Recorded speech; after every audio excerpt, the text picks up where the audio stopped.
Olá, tudo bem? Nessa conversa de hoje eu falo com Ezequiel Fernandes, que é dono da Cliarte, fundador da Cliarte, e que recentemente adquiriu equipamento de última geração, totalmente em linha, muito interessante, tá bom? Além disso, vamos ver dicas importantes relacionadas ao processo, conhecer essa novidade e saber um pouquinho mais também da Cliarte, tá bom? Vamos lá, você é meu convidado.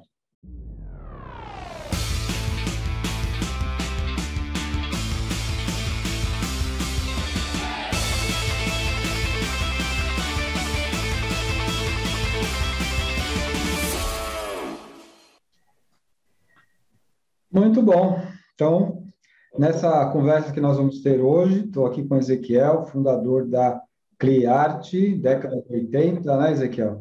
E um dos seus filhos aí, o Eduardo, que estará junto na conversa, o Marcelo vai estar aí no background também, a gente está sabendo. Tá ótimo, não tem problema nenhum. Mas, muito bom, prazer em falar com vocês. Tudo bem contigo, com vocês? Igualmente, prazer aqui estar com vocês e poder contar um pouco da nossa história. Aliás, parabéns pelo seu trabalho, né? Por tudo que você tem feito aí. A gente tem participado também do seu trabalho com relação ao mercado de artes gráficas, escreveu aí alguns livros também.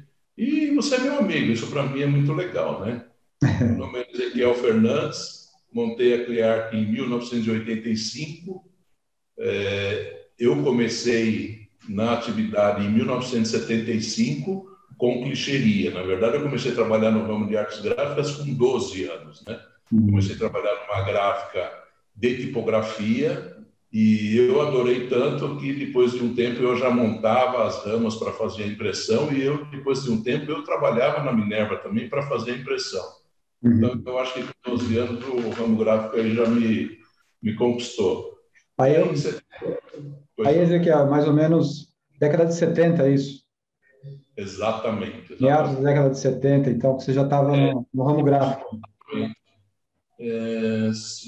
57, isso, exatamente isso, na década de 70.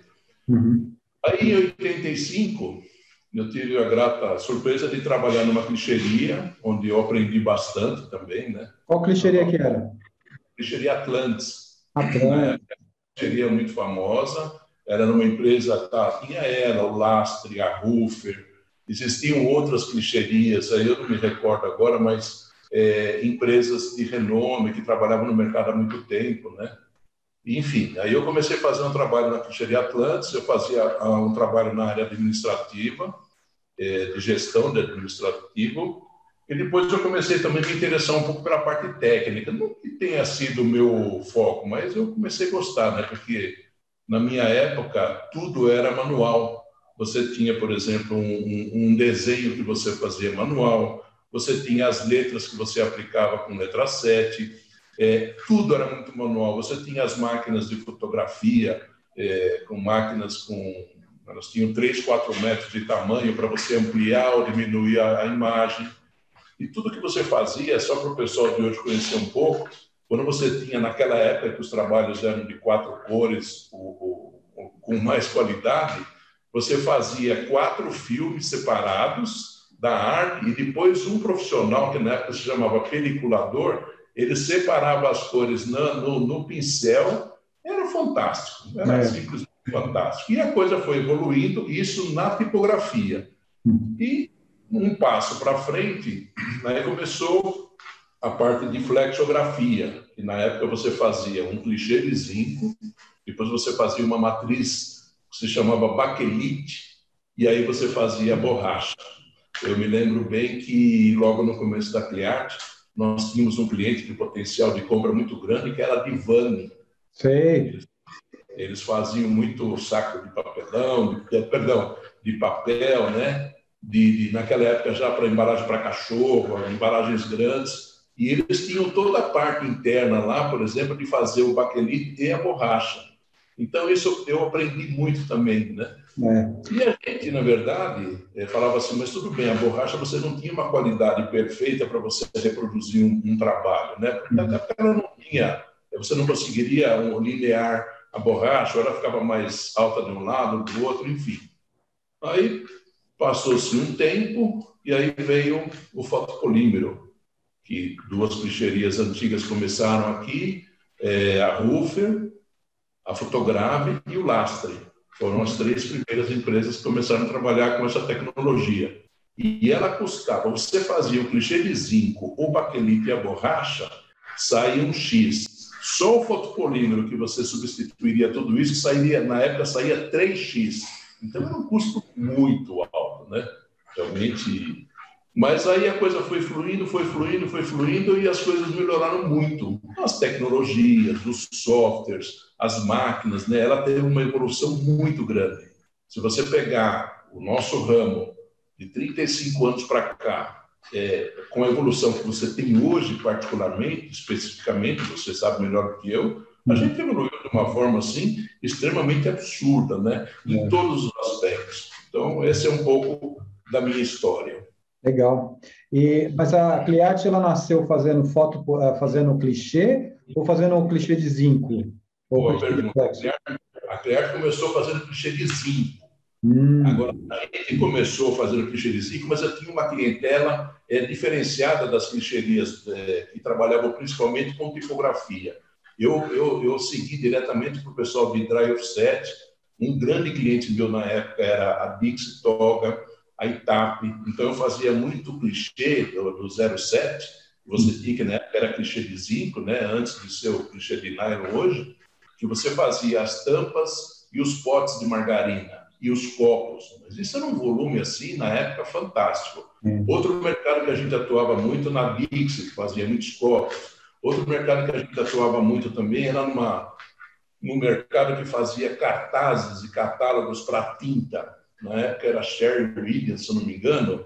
E aquele catálogo você tinha que fazer um clichê macho e fêmea para você ter o relevo das cores. Então aquilo não era nem um clichê. Eu considerava aquilo uma ferramenta, tanto que o custo dele era de uma ferramenta, né?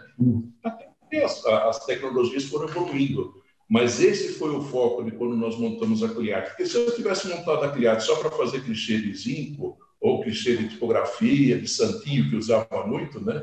Ou Porque se você voltar, não há muitos anos atrás, Folha de São Paulo, Estadão, a imprensa do Estado, era tudo clichê.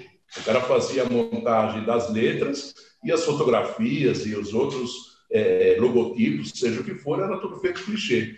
Mas quando a gente começou, eu acho que foi uma grande sacada nossa, a gente já começou com um mercado bem diferenciado. A gente fazia muito pouco clichê de zinco montado na madeira. O nosso foco de trabalho era esse material, por exemplo, para Dry Offset. E na época, a própria Divani, que começou fazendo clichê, era um excelente cliente. Outro cliente que nós tivemos no começo aqui, que para mim foi fantástico, foi a Unipac, a Indupel. Sim. Era um cliente sensacional, uma máquina 6 cores. Eu acho que era ele, se tivesse mais 2 ou 3 no Brasil, eram muitos. E ele tinha como principais clientes na época Sabia e Perdigão e tal. Ele conseguia fazer aquele trabalho da Sadia lá, de presunto, que tinha um branco chapado total. Ele usava a máquina de 6 cores e passava 2 vezes o branco. Ninguém sabia que ele tinha uma máquina de 6 cores. Ninguém conseguia bater a qualidade do material que ele tinha, mesmo em borracha dentro da Sabia. Nunca esqueço disso. Caramba, muito legal. E você faz, é claro, fazer o nylon print, como você falou. Na época também, eu cheguei a trabalhar com Dicryl, que era o concorrente do nylon print, só que o nylon print sempre foi muito mais popular, né? O Dicryl era do Ponce, se eu não me engano. E o Dicryl, ele era mais usado, por exemplo, para fazer formulário contínuo, speed read, máquinas de offset rotativa, que eu fiz também. Então, legal essa história. Quer dizer, você era tipógrafo, passou então a fazer clichê. Na época de Vani, para quem não sabe, era uma das grandes empresas, talvez estava entre as 5, ou, não, pelo menos entre as 10 maiores produtoras de embalagem do país. E tinha um paradigma interessante, porque hoje a gente faz tudo que é embalagem de pet food em plástico, mas na época se fazia tudo em papel, papel multifolhado, eram máquinas grandes, e dava certo, né? É interessante isso aí.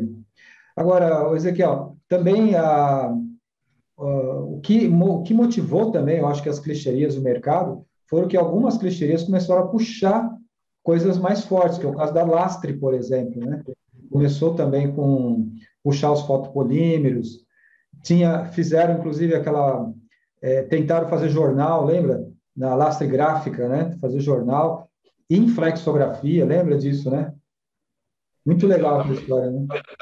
Você me fez lembrar uma coisa importante, interessante. Em 94, a Criarte já tinha 9 anos aí, né? 93, 94, quando eu mudei, que nós começamos na Tatuapé, na Rua Serra de Botucatu, e aí a gente passou para a Rua Azevedo Soares. Quando a gente passou para lá, eu estava com ideia de fazer outras coisas, porque eu estava vendo, por exemplo, que mesmo na linha de atuação que a gente tinha do Dry Offset, esse mercado ele era bom, mas ele era meio que fechado. A parte de flexografia, o custo ainda era alto, né? Então eu tinha que fazer alguma coisa diferente. Eu nunca me esqueço, eu fui para a Alemanha, numa feira, e fui visitar algumas empresas, entre elas a Dupont.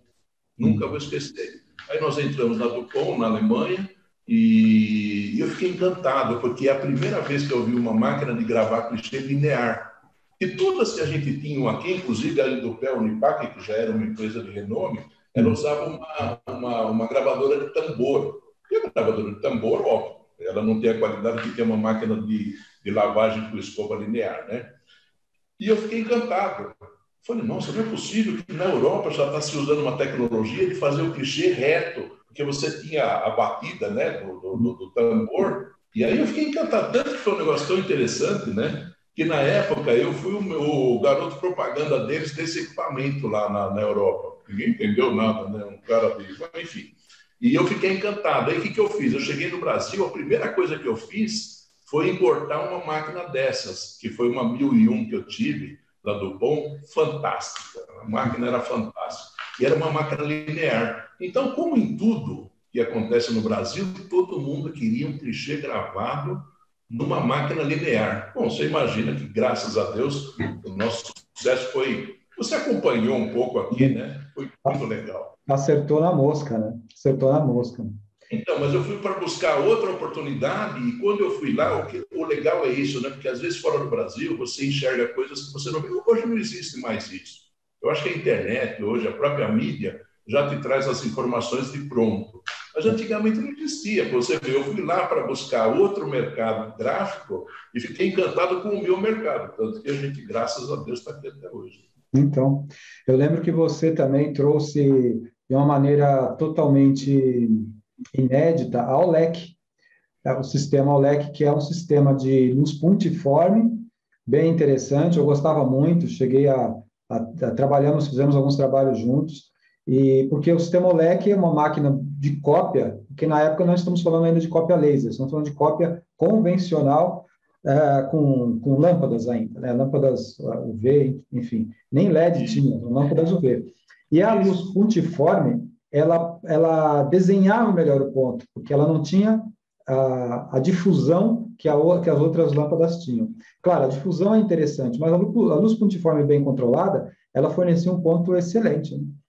Fantástico. Na época foi fantástico, foi muito legal. Isso para nós, inclusive, quem nos ajudou a trazer essa tecnologia para o Brasil foi o pessoal lá de Miami, como chama? A Intermarket, o Manolo. Eu gosto de contar um pouco da minha história, porque o Manolo, hoje ele é distribuidor do Dupont na América Central e América do Sul, de fotopolímeros da Dupont, né? E eles cresceram muito, e eu me lembro que ele sempre foi muito amável e muito simpático. Ele falou, Ezequiel, leva essa máquina para o Brasil, que vai ser muito bom. E realmente foi muito legal.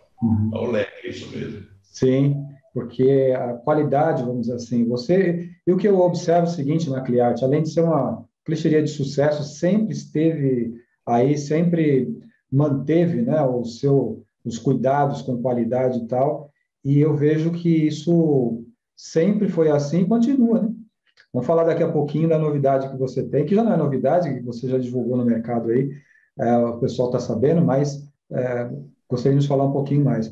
Mas, antes disso, eu cheguei a fazer palestras aí também, eu sei que a Cliart gosta de promover esse tipo de evento, né, o conhecimento, chamar os clientes para, eventualmente, treinamentos e palestras. Isso é uma coisa que ajuda bastante também, né, Ezequiel? O que a gente entende, é o seguinte, eu vejo no meu mercado, eu vou falar um pouco de mim. Se algum concorrente meu entrar na minha empresa, ou se for convidado, ou eventualmente estiver aqui, vai ser um prazer que ele conheça o que eu faço, né? Eu vejo que isso não acontece com todos os concorrentes. Tem empresa que eu entro que o cara desliga até o computador. Mas, enfim, não estou aqui para fazer menção de quem está certo e errado. O que eu vejo é que quando você tem condições de aprimorar e melhorar o produto que você tem, hoje nós não vendemos clichês, a gente vende serviço. Eu vendo um conjunto de trabalho. O clichê, para mim, é uma ferramenta. Você, quando vai comprar uma peça do seu carro, você tem a especificação técnica dela para uso específico de um lugar que tem que encaixar 100%. E o clichê é exatamente igual. Né? O clichê tem essa conotação de clichê, como se fosse carimbo, e mudou muito esse perfil. Hoje o clichê é uma ferramenta, né? E eu acho que isso mudou muito. Uma outra coisa também que eu fico muito feliz, assim, que tenho um prazer muito grande de falar, são dos meus filhos, né? Os três estão comigo, os três começaram a trabalhar com 16 anos, né? Hoje eu digo para você de coração aberto que se eu viajar um mês, a firma é capaz de ficar melhor que comigo aqui. Enfim, eu gosto de fazer mais a parte comercial, o trabalho, eles cuidam da área técnica, financeira, desenvolvimento. Hoje, se você entrar no site da Cliarp, www.cliarp.com.br, tudo que você vê lá é feito dentro da Cliarp pelo meu filho Bruno. Então, toda a parte de comunicação, esses eventos que são feitos aqui na Cliarp também, que nós temos um auditório para 40 pessoas. E voltando um pouco nessa história do auditório, o que a gente quer é dividir o conhecimento, né? Eu vejo que o pessoal mais antigo, nosso, ele tinha assim um pouco de receio de passar a informação, achando que o cara, se ele soubesse mais que ele perderia a oportunidade. A Cliarp funciona assim, se o cara sair de férias aqui, 15 dias, voltar e o departamento dele não teve nenhum problema, é capaz de receber um aumento, porque ele conseguiu gerir e administrar o departamento de forma correta. O cara não pode funcionar a empresa por ele ou porque ele está aqui. Óbvio, ele é um gestor, ele vai criar oportunidade, vai fazer outras coisas. Mas hoje é trabalhado assim e tem funcionado bem. Hoje os meus filhos cuidam de tudo isso aí, depois o Duda vai falar um pouco. Esses investimentos em tecnologias e softwares, eles estão muito ligados nisso, né? O pai, olha, eu acho que isso é legal, pai, vamos fazer assim, vamos fazer, a gente senta, conversa, e o resultado tem sido muito bom. Eu estou muito feliz. Bom, eu gosto de fazer o que eu faço, né? Eu faço isso há 45 anos, né? Então... Muito bom. O Eduardo, o que você, enfim, o que você está fazendo na empresa, assim, eu sei que ajuda, né, como seu pai falou, o Bruno está focado nessa parte, então, de mídia, de eventos, enfim, né, do conhecimento, e você, Eduardo, como é que está? Eu trabalho na parte tanto administrativa como produção também. É claro, eu procuro acompanhar bastante a parte comercial, entendendo a importância desse setor, mas eu fico bastante interno, né? Tanto administrativo como produção. E o que a gente sempre aprendeu, o Ezequiel sempre foi a vida inteira comercial, né? Então, comercial. E uma coisa que eu entendo muito importante, que para mim aqui foi uma escola, desde os 16 anos que eu trabalho aqui, é sempre o foco voltado para as pessoas, né? As tecnologias, elas precisam ser sempre atualizadas. Uma empresa não tem a tecnologia hoje em dia como ponto de diferencial. Ou ela tem, ou ela está fadada a sumir do mercado.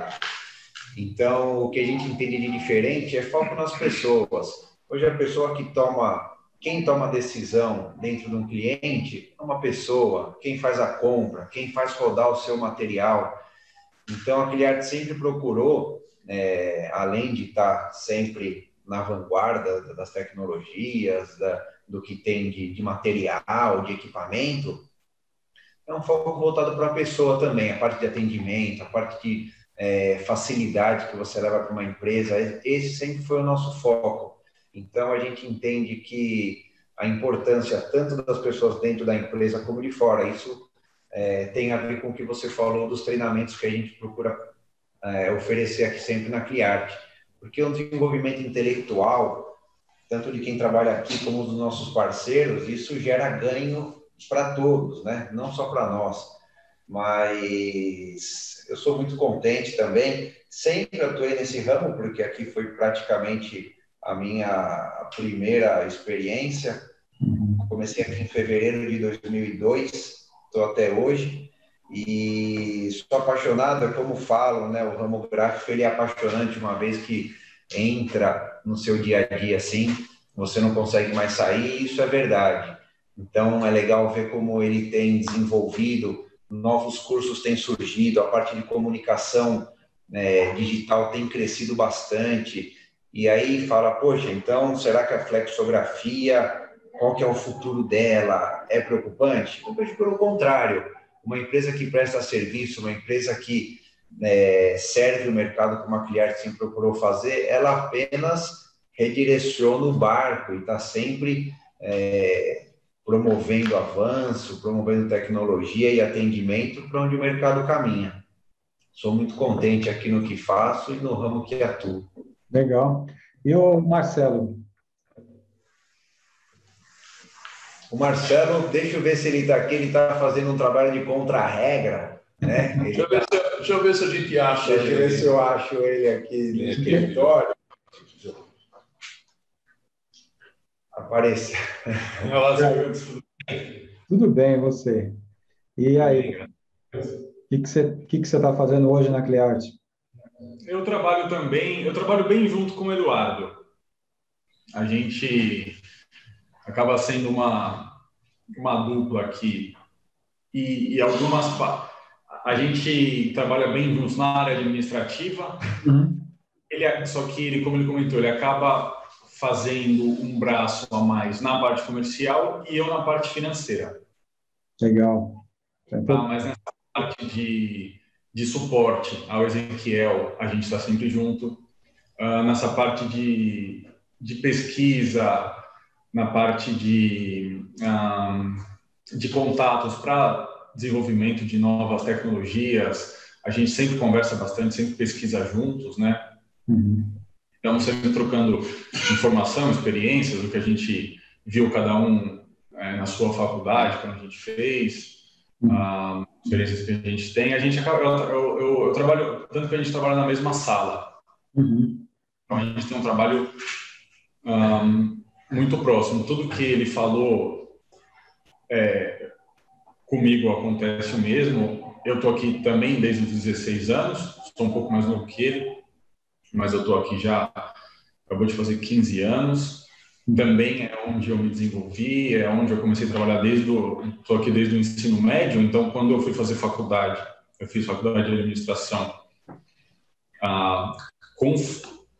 Eu até escolhi uma faculdade que tivesse foco em empresas familiares. Então, assim, eu lembro que a faculdade que eu fiz era administração, só que tinha muita aula de empreendedorismo e muitos cases para filhos de donos de empresa mesmo. Eles falavam abertamente, que era o meu caso, então eu aprendi bastante coisa lá.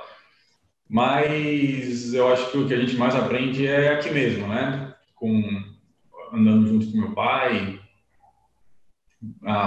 com o próprio Eudes, que sempre está aberto a dividir o conhecimento dele com a gente também, aqui nos nossos cursos, com clientes e tal. Eu fico bem interno, né? Muito difícil eu ir para a rua para visitar cliente, meu trabalho é bem interno, mas também já tive a experiência de visitar cliente, de resolver problema, de almoçar com cliente, de ter esse relacionamento também. É uma empresa pequena, a gente não fica limitado a fazer só uma coisa, né?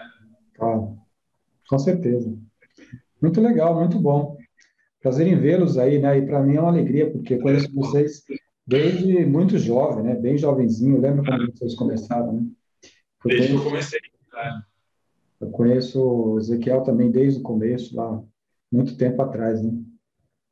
Legal, muito bom. Isso aí, obrigado, legal. Obrigado, eu vou chamar o Ezequiel de volta aqui. Dá licença, obrigado. Obrigado, Marcelo. Só não pode falar que conhece há tanto tempo, porque aí você denuncia a idade, né, Eudes? Mas eu já passei. Bom, o Ezequiel, não sei, está nesse estágio também, que eu acho que como eu. Chega uma hora que você não liga mais. Pode falar da idade que você não liga mais. Olha, na verdade, eu não estou tão velho, eu só vou tomar vacina agora. Isso. Eu não, Ezequiel, eu vou demorar um tempo aí. Você está com 48 anos, Eudes, vai demorar. Vai demorar um pouquinho ainda. Mas é isso. Muito bom. Vamos falar das tecnologias, então, Ezequiel. Agora. Fazer só um parênteses com Pois relação. não, pode falar. Eu acho muito importante. A relação deles com tudo que acontece hoje é uma presença 100%. Então, se a gente evolui, se a gente cresce, eles têm uma participação 100% em tudo que a gente faz. Então, nada é feito aqui com o que um acha ou não. A gente senta, conversa, e é sempre o que é melhor para criar. O Eduardo fez um comentário interessante.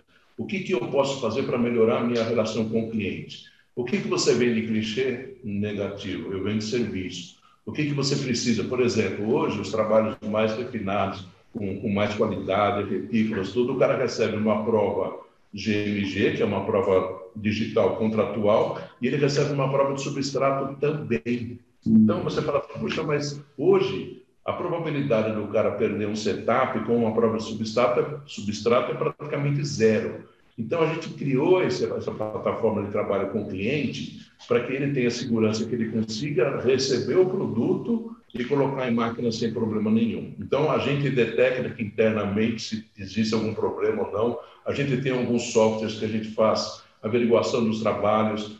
Por exemplo, chega um lote novo de chapas, a gente nunca usa o mesmo tempo do que a gente usaria no lote anterior. Se mudou o número do lote, a gente faz todos os testes de piso, contrapiso, exposição central, para você sempre ter um resultado positivo. É isso que a gente procura fazer. E todo esse trabalho é feito em conjunto com todos aqui. Eu falo sempre que quando você chega para tomar um café e o café está quente e o lugar está limpo, ela é uma profissional exemplar, tanto quanto qualquer um outro aqui, sem exceção. Porque dentro da responsabilidade dela, ela fez um excelente trabalho. É isso. Legal, muito bom. Fico muito feliz mesmo. E é legal, enfim, trabalhar como família, porque o negócio fica em família também, fica confiável também, né? Evidentemente, claro que a gente sempre tem profissionais de alta linha, mas na família vai seguir vamos dizer assim, uma filosofia. E a sua filosofia, né, Zé, que a gente conhece há muito tempo, é a filosofia da qualidade, é do bem-estar no trabalho, né? Até onde eu conheço é assim, né? Então, a gente já conhece os meninos aí, são doce de pessoas, né? Todos os três aí são pessoas excelentes, assim, a toda a prova. Teve aqui, recentemente, nos encontramos, né, Eduardo, lá na Sorocaba, por coincidência. Foi uma pena que a gente está num período de pandemia, a gente não pode tomar um café ou almoçar junto, mas não faltará oportunidade, né? Ezequiel também, sempre a gente está se encontrando.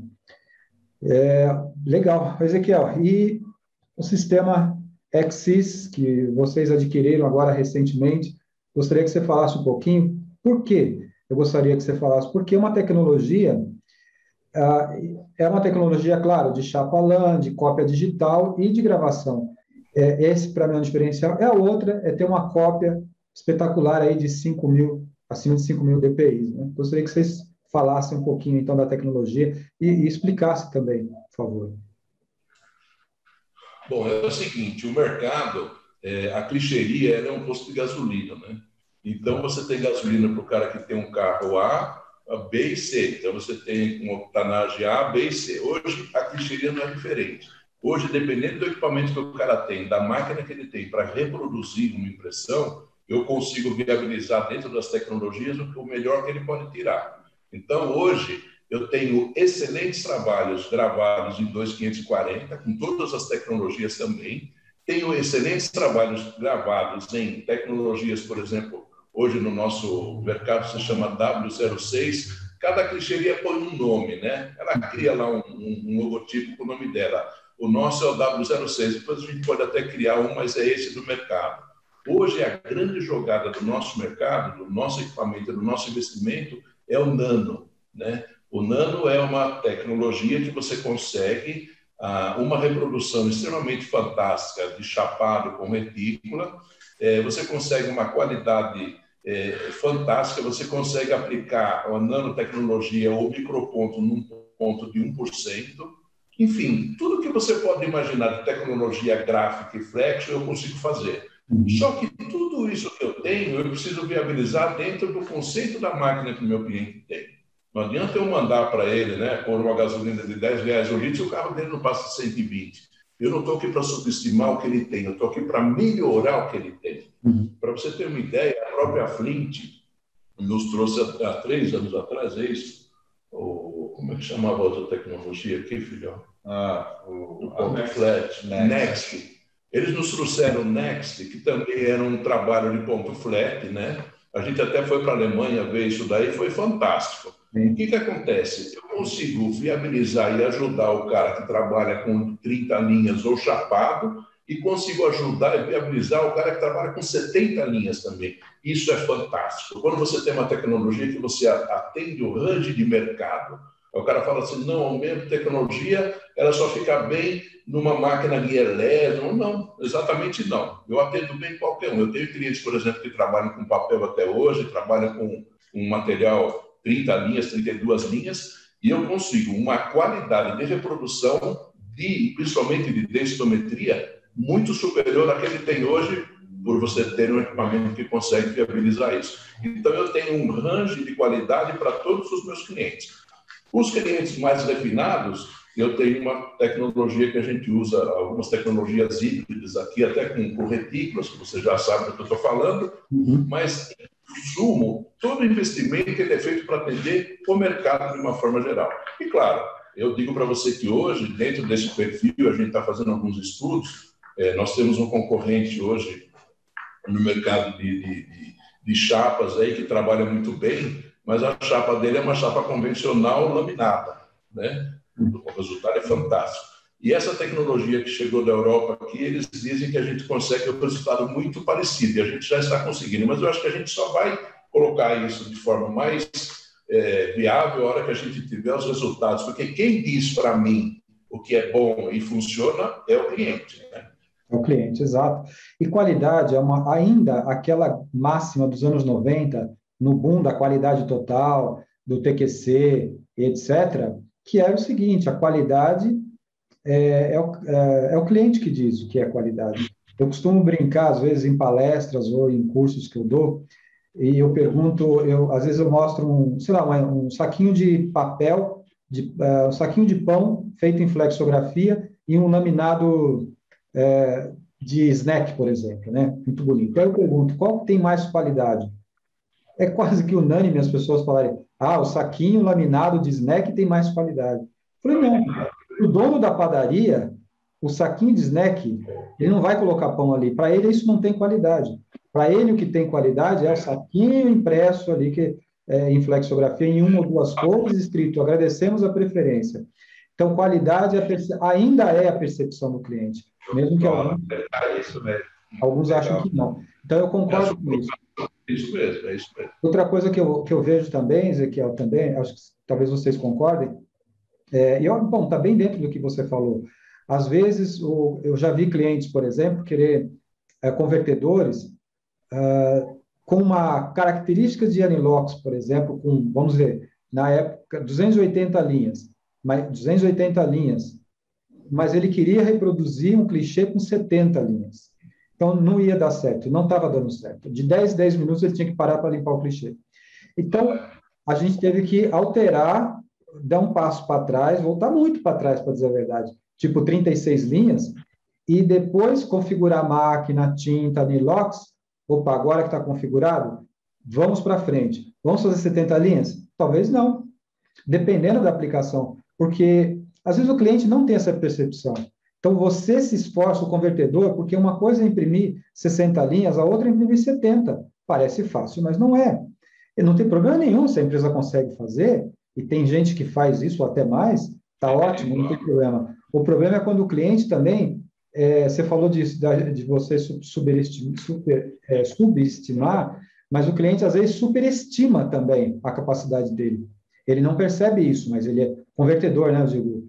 Ele acha que, não, eu consigo fazer. Às vezes não precisa. Você sabe que eu costumo dizer a seguinte frase do Peter Drucker, que foi um guru da moderna administração, já falecido, mas ele falava o seguinte: não há nada tão inútil quanto fazer com grande eficiência uma coisa que precisa ser feita. Então, às vezes é isso. Às vezes você deve ter cliente assim, ele quer fazer 70 linhas ou mais, às vezes não precisa. O cliente dele está satisfeito, né? O comprador, né? O que vocês acham?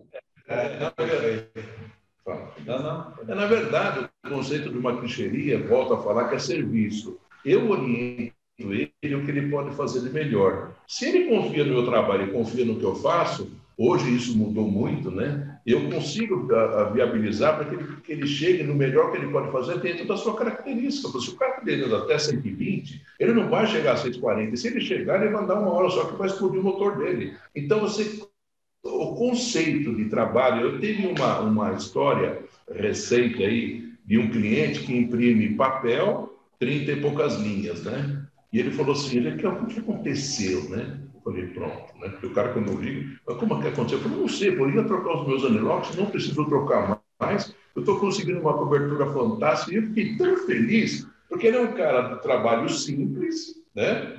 Bem simples, e ele me ligou falando que o resultado estava sendo muito bom. Eu falei para ele assim, sabe o que é isso? Isso é a tecnologia que eu tenho hoje na chapa que você recebe, você não vê, mas ela está aí. E ele foi uma prova viva disso, porque quando você pega um cara que imprime 60, 70 linhas, rapidamente você vê se ficou bom ou não, né? Mas o cara que imprime 30, se sai ou não, para ele tá bom, porque o cara que compra também é mais ou menos a história do saquinho do pão. Nossa, ele ficou encantado, ele falou, então, essas tecnologias, esse trabalho que é feito, ele vai naquele pedaço de fotopolímero que o cara não tem ideia o quanto investimento tem ali. E o cara que vai no supermercado, a primeira coisa que ele faz é abrir a embalagem, ele não sabe quanto custou, às vezes, quantas horas de sono ali para fazer uma embalagem daquela. Então, o conceito de tudo isso é da gente gostar, né? É o que eu falo, quando você passa numa rua que tem gráfica, você conhece pelo cheiro. Não é assim? Cheiro de solvente acetato de etila. Álcool acetato de etila, muitas vezes. Exatamente isso. Muito bem, o mercado ele deu uma puxada nisso, né? Os convertedores também acabaram por... sempre exigiu, né? O comprador de embalagem sempre foi um pessoal exigente, mas que de uns anos para cá, eles se aproximaram também, principalmente das clichêrias, não é verdade? E também a parte, por exemplo, de controle de cor, tudo isso.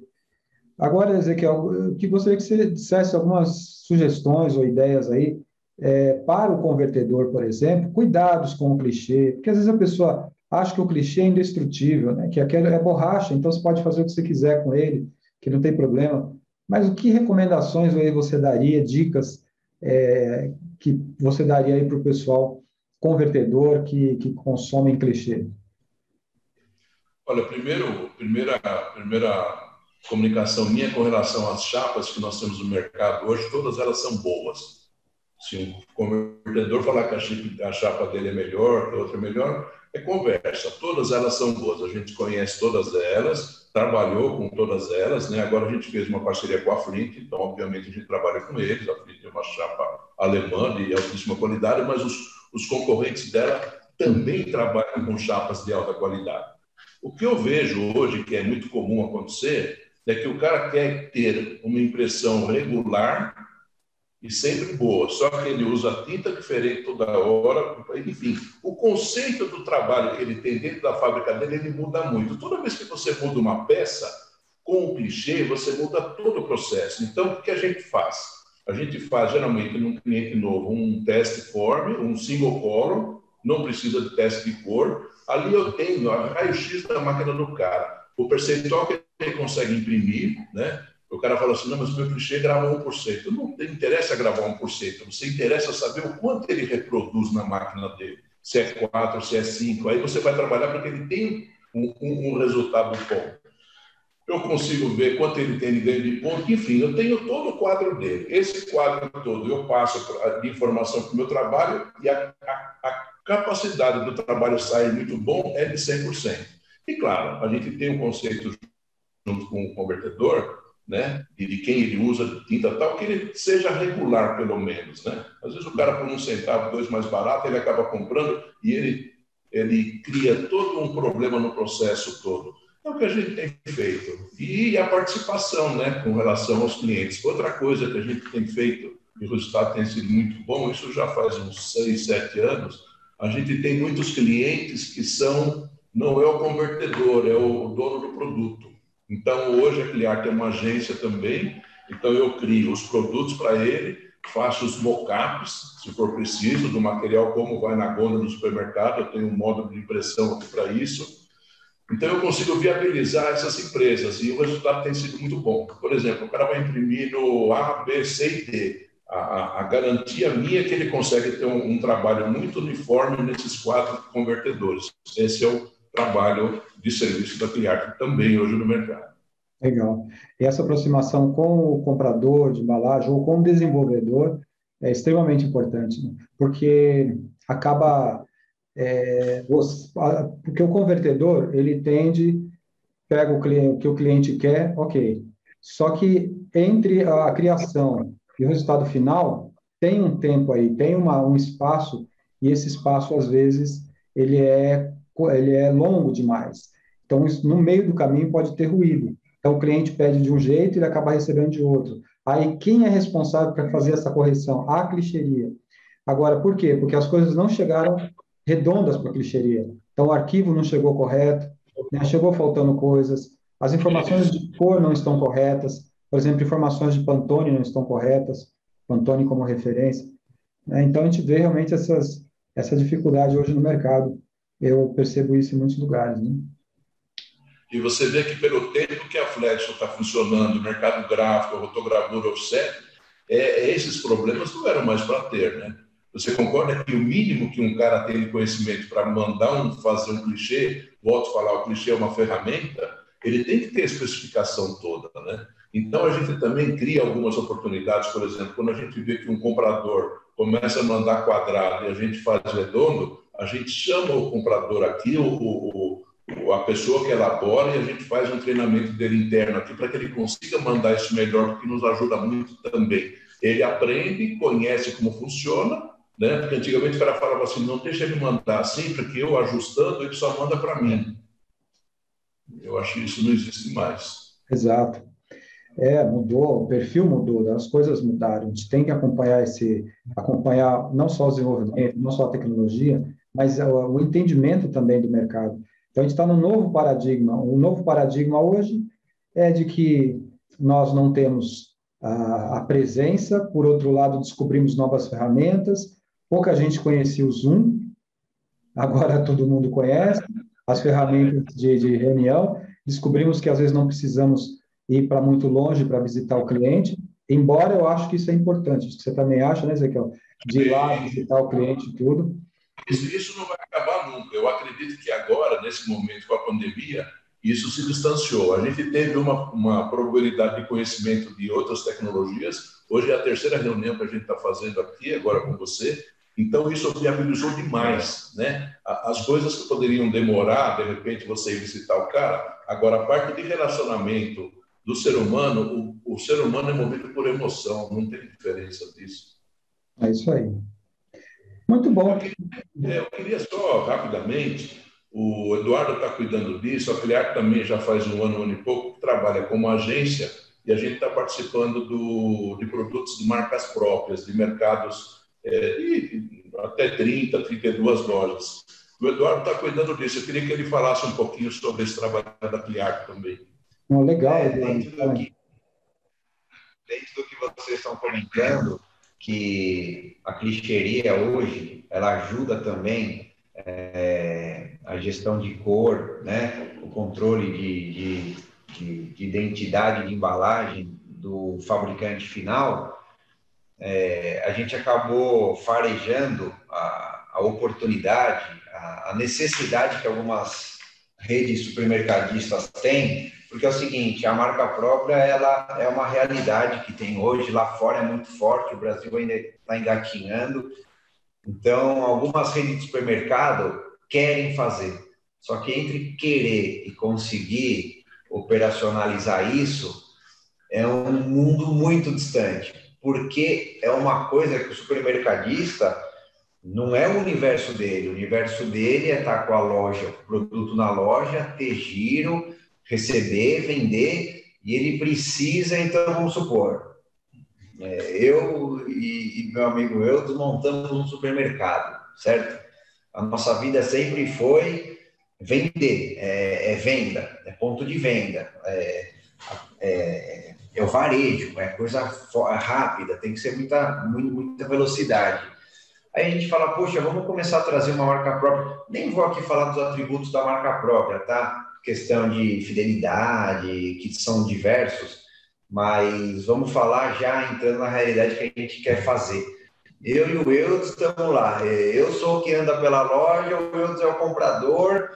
Vamos fazer, então, sei lá, um pão de forma com a nossa marca?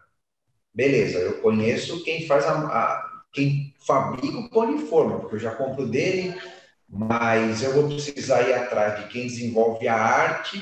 Beleza, devo conhecer aonde isso vai imprimir, que tipo de filme vai precisar com as barreiras necessárias, o prazo de entrega disso. O meu rapaz que eu acabei achando para criar essa arte, ele sabe que onde eu vou imprimir tem só 6 cores, ele vai me criar uma embalagem de 18 cores, uma embalagem maravilhosa. Então fala, emperramos porque não é nosso mundo. Ou eu vou ter que fazer contato com 4, 5 caras que, eu vou ter que me direcionar só para isso, eu não tenho tempo para isso. Meu negócio é suprir minha loja, é vender, é fazer promoção, fazer campanha de marketing, é pôr cliente dentro da loja, girar produto. Então, a gente encontrou esse nicho, onde hoje a gente atende algumas empresas, né, alguns supermercados, desde o pequeno, médio. Grande é um universo um pouco diferente, né? Falando de Carrefour, Pão de Açúcar, é um universo um pouco diferente e nem é a nossa visão entrar, porque é um outro mundo também. Hoje a gente atende aquele pequeno, médio, até, vamos supor, falar aí um supermercado com 30, 35 lojas, que tem cada loja aí de 15 a 20 caixas, né? E ele quer desenvolver. Então, hoje a gente se responsabiliza tanto por desenvolver o produto para ele, e vou ao mercado, encontro o fabricante, desenvolvo o layout da marca de que ele quer, ofereço algumas opções, disponibilizo para ele que tipo de embalagem ele precisa, aonde ele vai rodar essa embalagem, porque eu consigo conversar de igual para igual, né? Que tipo de barreira o produto tem que ter, quanto está o preço do quilo, quantas coisas ele vai ter, que é uma coisa que o supermercadista não tem essa capacitação técnica, o universo dele é outro. Então ele fala assim, Eduardo, Cliarte, eu quero agora fazer meu arroz. Em poucos dias ele está com as opções de arroz, a embalagem, onde vai rodar, quanto tempo para entregar, em até 30, 60 dias o arroz está na empresa dele, com a marca dele vendendo. Então, a gente acabou pegando uma experiência piloto, e esse mercado ele é tão interessante que outras oportunidades acabaram surgindo automaticamente, e hoje a gente está também à frente disso. Que legal, muito bom, parabéns. Porque o que acontece? Essa rede de supermercado que tem 20, 30 lojas, tem gente muito forte, 35 lojas. Esse cara, quando procura uma agência para desenvolver esse trabalho, o preço que o cara paga, o cara fala, estou fora. Exatamente. Estou fora. Que é o que fornece, que é o que desenvolve para as grandes redes. Se o cara mostrar o custo que ele te dá, é um negócio assim que fora da, né? Mas os grandes, eu acho que eles têm alguma... Enfim, e hoje a gente consegue viabilizar para essas redes menores um trabalho muito bom. Eu vou citar só um exemplo. Tem um cliente nosso que comprava um produto de um cliente, de um fornecedor dele, ele comprava em média 70 mil por mês. Era quase nada dentro da rede dele. Hoje, ele, depois de 8 meses, com a marca dele, ele compra 20 vezes esse valor. E ele não para de crescer. É sensacional. E aí a gente indica também nas reuniões outras oportunidades. E ele pede, né? Olha, eu quero agora queijo fresco, olha, eu quero tal. Aí a gente vai no fornecedor dele primeiro, oferece o nosso trabalho. Óbvio que se eu falar para o cara e mostrar os gráficos que ele fizer esse investimento, ele vai ter um retorno maior de venda, procurar saber se ele tem capacidade para isso, e é muito legal, é bem legal. E o Duda que cuida disso, o Eduardo. Legal, muito bom, parabéns. E vai além da clichêria, né? Vai além, porque você está facilitando, ajudando a vida dessas empresas, porque o métier deles não é esse. E a gente que conhece tem essa, muitas vezes, até a obrigação de fazer isso, né? Na verdade, é uma responsabilidade, porque uma vez que a gente conhece e tem essa possibilidade de fazer, então, por que não fazer? Muito bom. Se alguém tiver curiosidade, entra lá no www.criarte.com.br/portfólio. Tem alguns desenvolvimentos ali muito legal. Eu vou deixar o link aqui também. Esse vídeo vai estar no canal do YouTube e também, para quem não estiver assistindo ele no YouTube, mas no canal do YouTube vai estar os links aqui que vocês podem me passar, né? E quem quiser entrar em contato, entra diretamente no site. Apesar que a Criarte é muito conhecida aí, Ezequiel é muito conhecido, né? E a família também, enfim. Então, tá bom, gente. Eu quero aí agradecer. Gostaríamos aí, deixo aberto aí, Ezequiel, para você fazer a finalização da nosso bate-papo de hoje. Foi excelente mesmo. Você, Eduardo, aí, quiser finalizar. Olha, eu primeiro agradeço a oportunidade. Segundo, independente da pandemia, eu acredito que o nosso mercado, como o Eduardo comentou, não para de crescer, não para de ter novas ideias, novas oportunidades. O pessoal na nossa área tem investido. O ano passado, apesar da pandemia, a maioria dos nossos clientes investiram em equipamentos. Então, eu acredito que o mercado de flex, o mercado gráfico, ele é sensacional. Se você gosta de fazer isso, continua que ele só tem coisas boas. Ele tem as dificuldades, que é onde você faz a diferença, né? Eu queria também fazer um comentário aí, que eu fui presidente da Biflexo também, por um período, né? Sim. Participou lá, que é uma associação hoje na nossa área também, e você me ajudou lá na época, né? Eu te ajudei e causamos polêmica, não é?